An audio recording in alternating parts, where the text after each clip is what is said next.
Breaking news. New year జోష్ తో తెలుగు రాష్ట్రాల్లో సందడి నెలకొందని చెప్పాలి. కొత్త సంవత్సరం అంతా మంచి జరగాలని కోరుతూ తెల్లవారుజాము నుంచే భక్తులు ఆలయాలకు కట్టారు. ఈ క్రమంలోనే హైదరాబాద్ జూబ్లీహిల్స్ పెద్దమ్మ తల్లి ఆలయంలో విపరీతమైన రద్దీ నెలకొంది.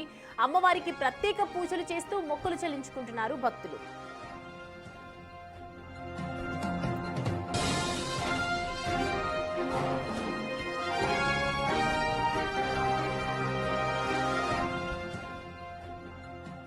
ఇదే అంశానికి సంబంధించి పూర్తి డీటెయిల్స్ అడిగి తెలుసుకుందాం. అక్కడ నుంచి మనకి అమ్మవారి టెంపుల్ నుంచి అందుబాటులో ఉన్నారు అంజుమా. ప్రస్తుతం ఏంటి సిచ్యువేషన్? భక్తులు ఇంకా పెరుగుతూనే ఉన్నారా? ఏం చెప్తున్నారు? డీటెయిల్స్ ఏంటి? న్యూ ఇయర్ సందడి పెద్దమ్మ తల్లి ఆలయంలో కొనసాగుతూనే ఉంది. తెల్లవారుజాము నుంచే జూబ్లీహిల్స్ పరిసర ప్రాంతాల నుంచే కాకుండా నగర వ్యాప్తంగా వివిధ ప్రాంతాల నుంచి అనేక మంది భక్తులు జూబ్లీహిల్స్ పెద్దమ్మ తల్లి ఆలయానికి తరలి వస్తున్నారు. గంటకి రద్దీ పెరుగుతుంది అనే చెప్పాలి. న్యూ ఇయర్ తమకి బాగుండాలి అని కోరుకుంటూ ప్రతి ఒక్కరు కూడా అమ్మవారిని దర్శనం చేసుకుంటున్నారు. ఈ రోజు ఉదయం నుంచి కూడా నగర తమకి దగ్గరలో ఉన్నటువంటి ఆలయానికి వెళ్లి అక్కడ ప్రత్యేక పూజలను కూడా నిర్వహిస్తున్నారు. ఇక జూబ్లీహిల్స్ పెద్దమ్మ తల్లి ఆలయానికి సాధారణంగానే భక్తులు అధిక సంఖ్యలో తరలి వస్తూ ఉంటారు. న్యూ ఇయర్ రోజున అనేక మంది, ఇంకా సంఖ్య రెట్టింపు అవుతుంది అని కూడా చెప్పొచ్చు. ఎందుకంటే ఈ రోజు అమ్మవారిని దర్శనం చేసుకొని ప్రత్యేక పూజలను నిర్వహిస్తే ఈ సంవత్సరం అంతా కూడా ఎంతో బాగుంటుంది అని ప్రతి ఒక్కరూ కూడా నమ్ముతూ ఉంటారు. ఈ క్రమంలోనే అధిక సంఖ్యలో భక్తులందరూ కూడా తోటి కుటుంబ ఇక్కడికి వచ్చి ఆ అమ్మవారిని దర్శనం చేసుకుంటున్నారు. ఎంతో సంతోషంగా చాలా మంది 2025 లో తమ కోరికలు నెరవేరిన తర్వాత అమ్మవారికి ఈ రోజున వచ్చి మొక్కులను కూడా చెల్లించుకుంటున్నారు. అమ్మవారికి సారీ కూడా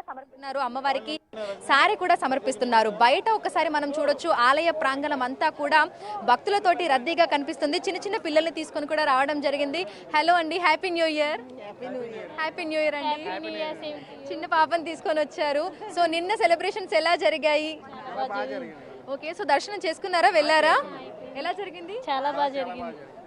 ఓకే, సో 2026 ఎలా ఉండాలి అనుకుంటున్నారు? అమ్మవారిని ఏం కోరుకున్నారు? హ్యాపీగా ఉండాలని కోరుకుంటున్నారు. అందరూ బాగుండాలని కోరుకున్నాం.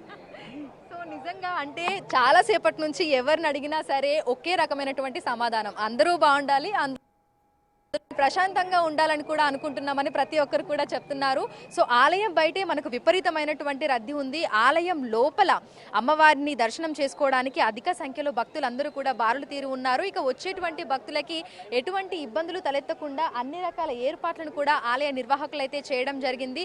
సో చాలా మంది వచ్చి అమ్మవారిని దర్శనం చేసుకొని మంచిగా ఫోటోలు, సెల్ఫీలు తీసుకుంటూ వాళ్ళందరూ కూడా ఎంతో సంతోషంగా ఈ ఆలయ ప్రాంగణంలో గడుపుతున్నారు. నిన్న December 31st నైట్ రోజున ఎంతో సంతోషంగా 2025కి గుడ్ బై చెప్పి 2026కి వెల్కమ్ చెప్పారు. అండ్ ఈ రోజు ఉదయమే అంటే సంవత్సరం అంతా కూడా ప్రశాంతంగా ఉండాలన్నటువంటి నేపథ్యంలో చాలా మంది కూడా ఇక్కడికి వచ్చి వాళ్ళ ఇయర్ని చాలా ఫ్రెష్గా స్టార్ట్ చేస్తున్నారు, స్పిరిచువల్గా స్టార్ట్ చేస్తున్నారు. సో అందరూ కూడా అంటే చాలా మంది ఆధ్యాత్మికంగా వాళ్ళందరూ కూడా ముందుకెళ్తున్నారు. సంవత్సరంలో చాలా వరకు వాళ్ళకి జరిగినటువంటి ఆ పనులన్నింటినీ కూడా తలుచుకుంటూ అమ్మవారికి కృతజ్ఞత తెలుపుకుంటూ కూడా ఆ మొక్కులను చెల్లించుకుంటున్నారని చెప్పొచ్చు. సో ఆలయం లోపల అదేవిధంగా వెలుపల కూడా విపరీతమైనటువంటి రద్దీ ఉంది. క్రమక్రమంగా ఈ రద్దీ అనేది పెరుగుతూనే ఉంది. సో ఇక్కడికి వచ్చినటువంటి భక్తులందరూ కూడా ఎంతో సంతోషంగా ఉన్నారు. హాయ్ అండి, happy new year. Happy new year అండి.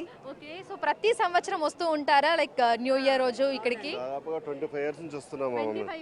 ఎవ్రీ ఇయర్ ఖచ్చితంగా జనవరి 1st రోజు ఇక్కడే ఉంటూ అమ్మవారి దర్శనం చేసుకునే మిగిలిన కార్యక్రమం స్టార్ట్ చేస్తామండి. ఓకే, సో 2026 ఏ విధంగా ఉండాలి అనుకుంటున్నారు? అమ్మవారిని ఏం కోరుకున్నారు? ఎలా ఉండాలనుకుంటున్నారు? అందరూ సంతోషంగా ఉండాలి, అందులో మేము ఉండాలని కోరుకుంటున్నామండి. Thank you. అంటే 2025లో కోరుకునేవి నెరవేరాయా? అమ్మవారి దయ వల్ల అన్నీ నెరవేరాయండి. అనుకున్నాయన్నీ నెరవేరాయి. ఇక ముందు కూడా అలాగే అమ్మవారి ఆశీస్సులు మా పైన అందరిపైన ఉండాలని కోరుకుంటున్నాం. Happy new year. ఎక్కడి నుంచి వస్తున్నారు? మేము ఎస్ఆర్ నగర్ నుంచి. సో 2026 ఎలా ఉండాలనుకుంటున్నారు? బాగుండాలి, కెరీర్ బాగుండాలి అనుకుంటాం. Thank you. Happy new year. అందరూ కలిసి ఒక్కసారి హ్యాపీ న్యూ ఇయర్ చెప్తారా? Happy new year. Thank you so much. So చూడొచ్చు, నిజంగా ప్రతి ఒక్కరు కూడా ఎంతో పీస్ఫుల్గా ఉన్నారు, ఎంతో హ్యాపీగా ఉన్నారు. 2026కి అందరూ కూడా పీస్ఫుల్ హార్ట్ తోటి వాళ్ళందరూ కూడా వెల్కమ్ చెప్తున్నారు. అండ్ ఈ రోజున అమ్మవారిని దర్శనం చేసుకొని ఈ సంవత్సరం అంతా బాగుండాలని కూడా ప్రతి ఒక్కరు కోరుకుంటున్నారు. Right Anjuma, thanks for the updates.